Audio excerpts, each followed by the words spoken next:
In this week, where in the Northern Hemisphere we have just passed the spring equinox, our gospel reading from the Gospel of John, the raising of Lazarus, seems interestingly and symbolically appropriate, reflecting themes related to the season of spring, new life, where before the darkness of winter had seemed to prevail.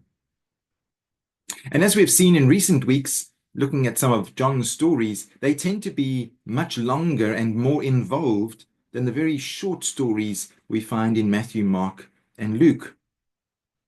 And so the story unfolds slowly and dramatically. Jesus receives word that his friend Lazarus is ill, and yet he delays his journey. By the time he arrives in Bethany, Lazarus has already been in the tomb, we are told, for 4 days.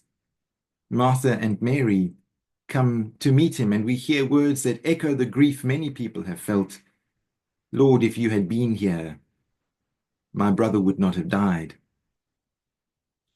Even the names in the story invite us to look a little deeper. The name Lazarus comes from the Hebrew Eliezer, which means God has helped, or God is my helper. The village of Bethany is translated or often understood to mean the house of the poor or house of affliction. If John's gospel is speaking symbolically, as it so often does, then already the story is hinting at something deeper. In the house of affliction, in the place where human vulnerability and suffering are most visible, we meet the one whose name means God is my helper. Jesus is deeply moved when he encounters the grief of Mary and Martha and the sorrow of the crowd. In the shortest verse in the Bible, we read simply, Jesus wept. These two words reveal something profound about the heart of Christ. His heart is moved wherever he sees humanity bound in the tombs of suffering, wherever people are wrapped in the grave clothes of grief, fear, injustice, or despair. The tears of Jesus remind us that divine compassion is not distant or detached. It enters fully into the sorrow of our human condition. And then in the story, Jesus walks to the tomb and asks that the stone be rolled away. Standing before the grave, he cries out with a loud voice, Lazarus, come out. And Lazarus emerges, still wrapped in those grave clothes. Jesus then says to those standing nearby, unbind him, let him go. It's a story that has stirred faith and imagination for centuries, and many thoughtful readers naturally find themselves asking a question. Did this literally happen? Did Jesus physically raise a man who had been dead for 4 days? Or might this story be meant to point beyond itself, to convey a deeper spiritual truth? It is an honest and searching question, and it is worth asking. One thing we notice when reading the Gospel of John is that it often speaks in a deliberately symbolic way. Again and again, people misunderstand Jesus because they take his words too literally in the Gospel of John. When Jesus tells Nicodemus in John chapter 3 that one must be born again, Nicodemus imagines a literal second birth from his mother's womb. When Jesus tells the woman at the well about living water, she imagines a magical physical water that would remove the need to draw water from the well ever again. In both cases, Jesus gently leads them away from their literalism towards a deeper meaning. And the stories in John's Gospel often work in the same way. They carry layers of symbolic significance. Some readers have also noticed that if the raising of Lazarus were simply a historical miracle, it seems strangely curious that it does not appear in any of the other Gospels, Matthew, Mark, or Luke. One might expect that such a dramatic event would appear in all the early accounts. And this has led some scholars to wonder whether Lazarus in John's Gospel may function symbolically. And if that is the case, the question becomes fascinating. Who or what might Lazarus represent? Some have noticed a possible connection with a story in the Gospel of Luke, the parable of the rich man and Lazarus. In that parable, Lazarus represents the poor and the destitute, the forgotten ones lying outside the gates of the wealthy and the comfortable. And seen in that light, the setting of Bethany, translated as the house of the poor, becomes even more meaningful and suggestive. The story may be pointing us toward all those places in the world where suffering and poverty and exclusion are most visible. And in such places, the voice of Christ calls life out of poverty, life out of what the world has written off as hopeless. But the symbolism may reach even further than that. Perhaps Lazarus represents all those who feel entombed in some way, people who feel trapped by fear, addiction, grief, anger, resentment, or despair, people whose lives feel stuck, whose spirits feel numb, whose sense of purpose has faded. And sometimes this can include people who outwardly appear successful. Even wealth and status cannot answer the deeper question of meaning. Anxiety about preserving what we have can in itself become a kind of a tomb of death. In that sense, Lazarus may represent the human condition itself. All the ways that we can become bound up and confined in ways that slowly drain the life out of us.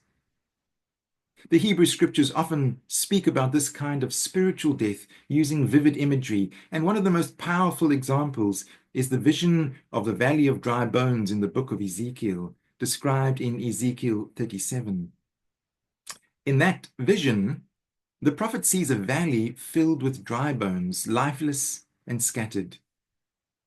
When the breath of God moves over them, we hear that they come together and they rise into living beings again. No one imagines that this was meant to describe a literal resurrection of skeletons. It's a symbolic vision of a people who felt spiritually dead in exile, being restored to life by the breath of God. And this brings us to today's lectionary from the Epistle of Romans. In Romans 8, the Apostle Paul speaks about death and life in a way that clearly points beyond simply literal physical death.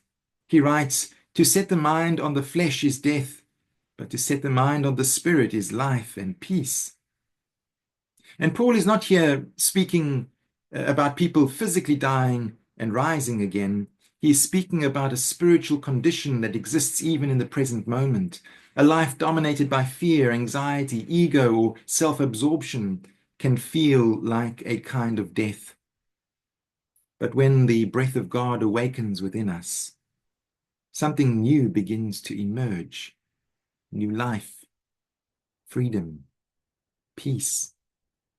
Paul even says that the spirit that raised Christ from the dead is already dwelling within believers, giving life here and now, giving life to our mortal bodies through the divine breath breathed into us. And seen in that light, the story of Lazarus in the Gospel of John begins to look very much like a story-shaped illustration of the same spiritual truth that Paul is describing. Lazarus lies bound in the tomb. Then the voice of Christ calls him out into life, new life. But notice something very important in the story. The community around Lazarus has a role to play. Jesus tells them, "Take away the stone." They must roll back the barrier that seals the tomb. And when Lazarus emerges, Jesus tells them, "Unbind him Let him go. The people gathered there become participants in the miracle. They help remove the things that bind Lazarus to death. And seen symbolically, this becomes a powerful picture of spiritual awakening, not just for individuals, but for communities.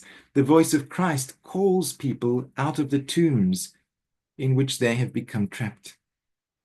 But others help remove the stones. Others help loosen the grave cloths. Communities of compassion, of understanding and support help people to rediscover life. And perhaps that is why the tears of Jesus matter so much in the story. They reveal a love that refuses to walk past human suffering. Wherever humanity is trapped in tombs of despair or wrapped in the grave cloths of fear, the heart of Christ is moved with compassion. Perhaps that is what the Spirit of God is always doing, calling life out of death, hope out of despair, and freedom from whatever binds us. The voice that called Lazarus from the tomb still speaks to us today. It speaks into the quiet tombs that we inhabit. Fear, regret, bitterness, exhaustion, loss of meaning. And it calls gently but firmly, come out. Come out. And then the community is invited to hear another command, unbind him. Let him go. Will we hear those words of the voice of Christ today in our lives, in our community? How can we become participants in that invitation to new life? Amen. God bless. I hope this has again provided some food for thought for all of us.